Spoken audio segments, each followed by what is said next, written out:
Oke, kita lanjutkan ke bab cahaya nomor 11 sampai nomor 20. Nomor 11, proses penguraian cahaya polikromatik menjadi spektrum cahaya monokromatik disebut. Nah, ini jelas langsung dispersi cahaya. Oke, kita lanjutkan nomor 12. Pengertian polarisasi cahaya adalah yang A, peristiwa berbeloknya sinar karena melewati dua medium yang berbeda indeks bias. Ini pembiasa. Ini pembiasan. Peristiwa pengurangan arah getar gelombang cahaya yang awalnya memiliki banyak arah getar menjadi satu arah getar. Nah, ini adalah polarisasi. Fenomena di mana dua gelombang terpadu. Nah, ini interferensi. Peristiwa atau pelenturan gelombang cahaya saat melewati celah sempit. Ini difraksi. Perubahan antar rambat cahaya ke arah sisi medium asal setelah menumbuk antar muka dua medium. Ini pemantulan refleksi.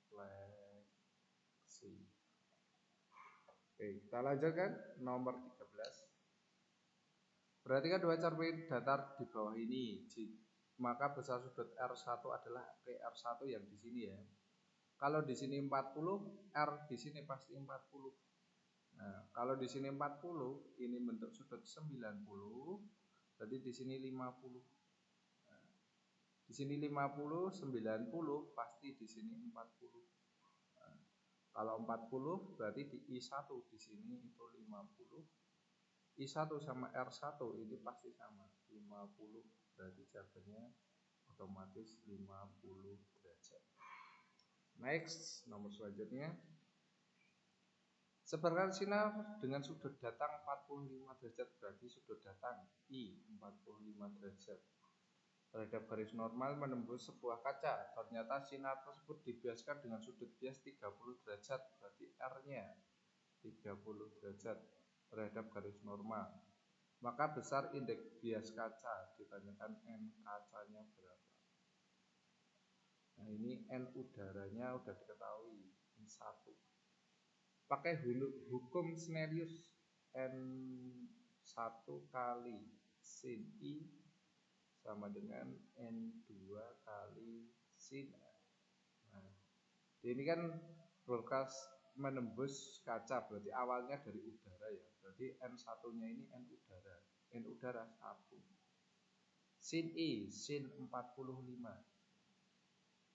sama dengan N2, berarti ini M kacanya, kali sin R, sin 30. Sin 45 di situ berarti setengah akar 2. N kaca kali sin 30 setengah. Berarti tinggal kita coret, di sini ada setengah, di sini ada setengah, coret, berarti N kacanya ketemu akar 2. Sini akar 2. Step. Oke, kita lanjutkan nomor berikutnya. Nomor 15. Seberkas sinar merah dengan panjang gelombang 600 nanometer, berarti lambdanya 600 nanometer. Jadikan meter itu 6 kali 10 pangkat min 7 meter.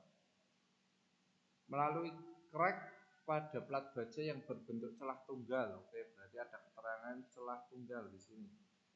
Kasih keterangan dulu, celah tunggal. Celah tunggal.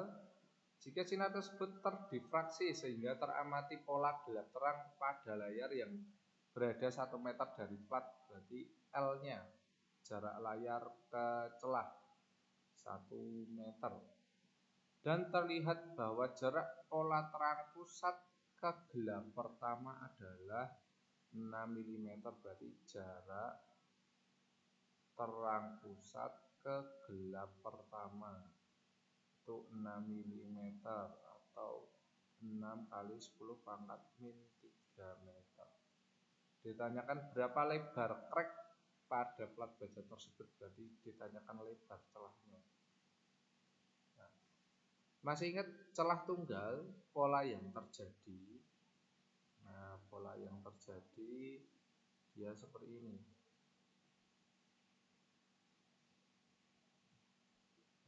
sini terang pusat, terus di sini gelap 1. Nah, terang pusatnya ada 3 kotak. Nah, di sini diketahui terang pusat ke gelap 1. Terang pusat ambil yang atas, gelap 1 ini ambil yang atas. Berarti ada berapa kotak? Ada 2 kotak.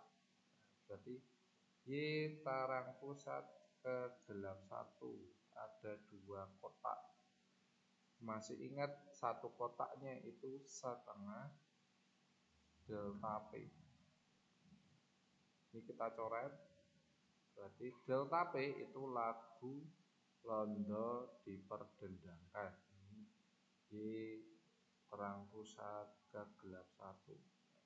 Ditanyakan D, D-nya pindah ke sini, Y-nya pindah ke sini. Berarti D sama dengan L kali lambda per Y terang pusat ke gelap 1. Oke, masukkan L-nya 1 meter kali lambdanya 6 kali 10 pangkat min 7 per Y terang pusat ke gelap 1 6 kali 10 pangkat min 3. Kita coret dapat 1 berarti 1 kali 10 pangkat min 4. Nah, min 4 meter. Nah, yang dipingin ke milimeter. Meter ke milimeter dikalikan 1000, nanti ketemu 0,1 milimeter. Jaganya yang B. Kita lanjutkan nomor 16. Sini siswa SMA unggulan CTRSA melakukan percobaan kisi difraksi sehingga diperoleh data seperti berikut. Ini ada datanya. Jika spesifikasi kisi, nah kita ketahui dulu spesifikasinya, berarti N 2000 garis per sentimeter. Berarti kita bisa nyari D-nya. D sama dengan 1/N. Berarti 1/2000. Tapi di sini satuannya masih sentimeter. Kalau jadikan meter berarti 1/2000 kali 10 pangkat min 2 meter. Seperti ini. Terus diketahui lagi jarak kisi ke layar pengamat adalah 2 meter. Berarti diketahui L-nya 2 meter. Ditanyakan maka besar panjang gelombang sinar yang dipakai adalah sinar laser berwarna. Lambdanya warna apa? Nah, berarti langkah pertama ini kisi difraksi pola yang terbentuk. Masih ingat di sini terang pusat, langsung atasnya itu gelap 1, terang 1, gelap 2, dan seterusnya. Ini bawahnya juga sama. Nah, oke, ini terang pusat, gelap 1, terang 1, gelap 2, dan seterusnya. Nah, kita ambil data yang pertama saja. Terang pusat ke gelap pertama. Terang pusat ke gelap pertama. Oke, ternyata cuma selisih 1 kotak. Berarti Y terang pusat ke gelap pertama sama dengan 1 kotak. Nah, 1 kotak berarti setengah delta P. Nah, padahal delta P tadi apa? Lagu londo diperdendangkan. Ini Y T pusat ke gelap 1. Kita mau nyari lambdanya nih. Berarti lambda sama dengan ini pindah ke sana. Jadi 2 kali D kali Y terang pusat ke gelap 1 per L. Nah, kita masukkan berarti. Ingat di sini ini kan Y terang pusat ke gelap 1. Diketahui 10 cm harus dijadikan meter. 10 pangkat min 1 meter. Nah, ini kita masukkan ini. Berarti lambda sama dengan 2 kali D-nya ini 1/2000 2000 kali 10 pangkat min 2 dikali Y terang pusat ke gelap satunya 10 pangkat min 1 kali 10 pangkat min 1 per L-nya berapa di situ? 2. Nah, ini. Oke, kita coret ya ini ya. Coret. Nah, berarti tinggal 1 per 2000 kali 10 pangkat min 3. Di sini setengah kali 10 pangkat min 6. Kan 10 pangkat min 3 naik. Jadi ini 10 pangkat 3 naik jadi 10 pangkat min 3. 10 pangkat min 3 kali 10 pangkat min 3, 10 pangkat min 6. Setengah itu 0,5 kali 10 pangkat min 6. Berarti di sini 5 kali 10 pangkat min 7 meter. Nah, padahal kan di sini spesifikasinya adanya itu nanometer. Berarti ini dijadikan nanometer dikalikan 10 pangkat 9. Nanti ketemu 500 nanometer. Nah, kita cari 500 nanometer itu masuk di panjang gelombang apa? Oh, 500 nanometer ternyata di sini. Di antara ini. Berarti gelombangnya sinar yang digunakan warnanya warna hijau. 500 nanometer ini warnanya nanti hijau. Oke, next. Selanjutnya 17. Dalam percobaan celah ganda, di sini ada keterangan celah ganda. Celah ganda, jarak kedua celah berarti apa?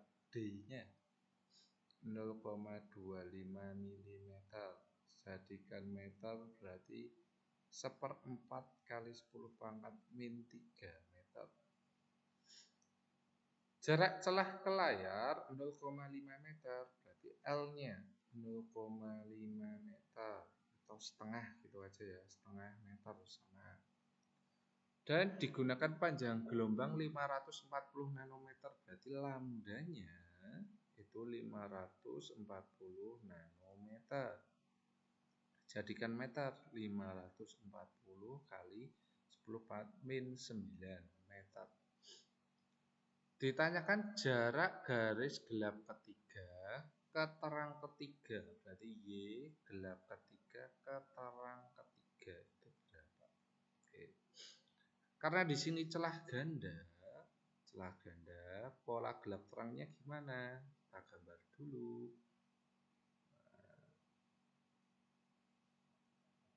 Nah. Balik.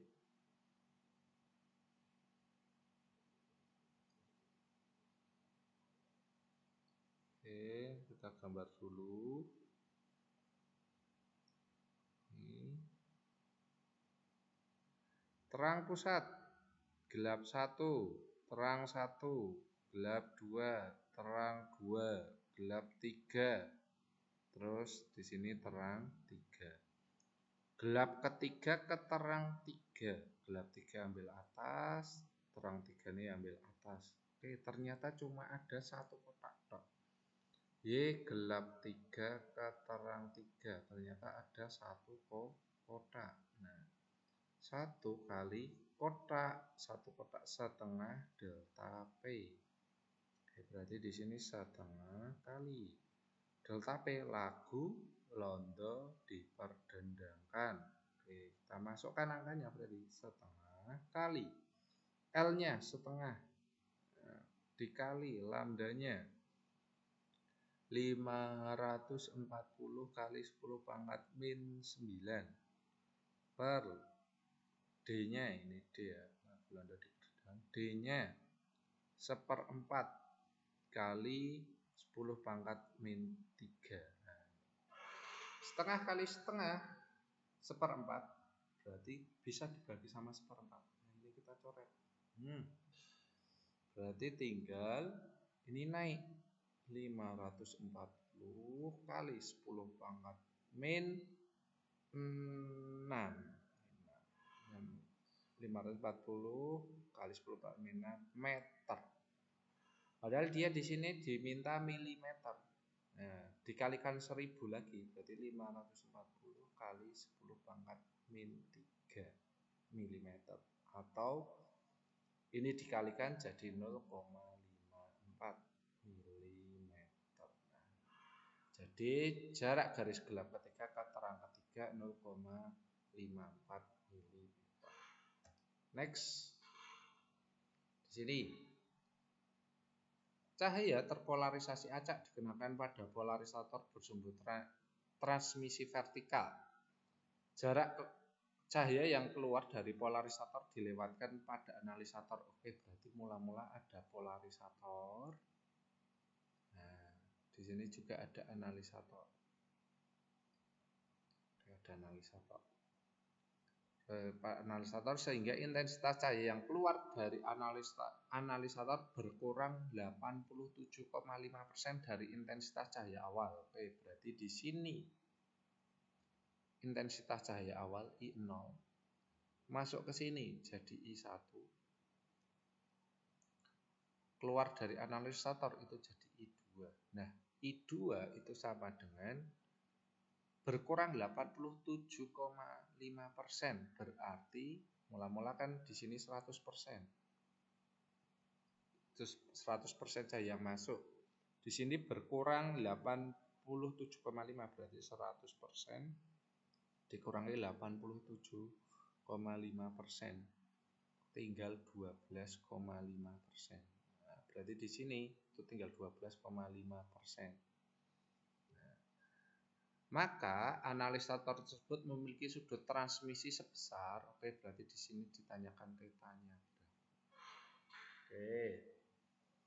Nah, masih ingat intensitas yang keluar dari analisator sama dengan I1 kali cos kuadrat theta. Sedangkan I1 itu setengah I0 kali cos kuadrat theta. Nah, kita masukkan I2 12,5%. 12,5% sama dengan setengah dikali 100% dikali cos kuadrat theta. Persennya kita hilangkan. 12,5 dibagi 100 dapat 1/8 sama dengan setengah cos kuadrat theta. Tak coret, ini 4, ini 1. Jadi 1/4 sama dengan cos kuadrat theta. Biar kuadratnya hilang, di akar. Nah, ini di akar. 1/4 di akar dapat setengah sama dengan cos theta. Berarti nanti tetanya ketemu berapa? 60 derajat, karena cos 60 derajat itu setengah. Berarti jawabannya yang D. Oke, kita lanjutkan nomor selanjutnya, nomor 19. Perhatikan diagram pembentukan bayangan pada mikroskop. Oke, lihat, ini mikroskop. Kita lihat dulu pembentukan bayangannya. Di sini tidak terjadi pembentukan bayangan. Berarti dia di sini mata tak berakomodasi. Mata tak berakomodasi.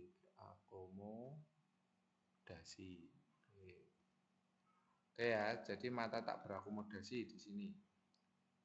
Nah, 11 mm